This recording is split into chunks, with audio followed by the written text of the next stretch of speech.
We're in the garden talking about 4 products of photosynthesis that are critical to life on Earth. And the first is, as plants absorb water through their roots and capture or absorb sunshine through their leaves, oxygen is produced.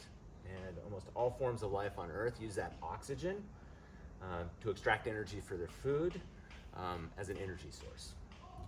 The second thing that plants do is produces our food supply. Right here I've got a Chinese cucumber.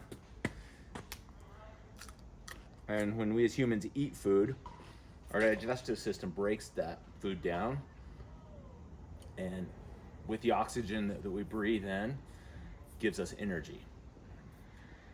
But it's not just energy that we get from our food. As our food's broken down and digested and distributed throughout our body,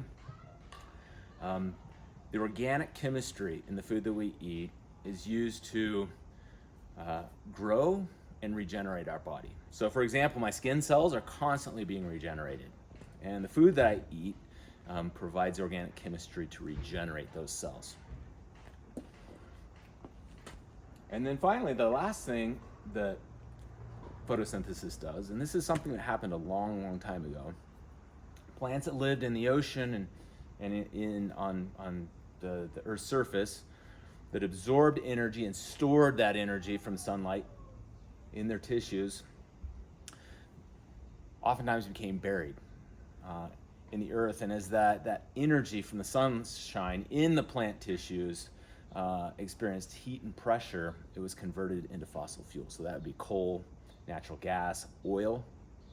And starting about 200 years ago at the Industrial Revolution, we started to extract that buried sunshine or fossil fuels from the ground, and with it that energy source that those plants had captured millions of years ago.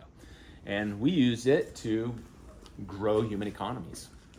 So, for example, to drive our cars is gasoline, a fossil fuel. We burn coal to generate electricity to drive our appliances. So our modern society has completely been transformed, and the Earth has been transformed by this process of fossil fuel extraction and generating energy for our global economy. And that's another really important product of photosynthesis.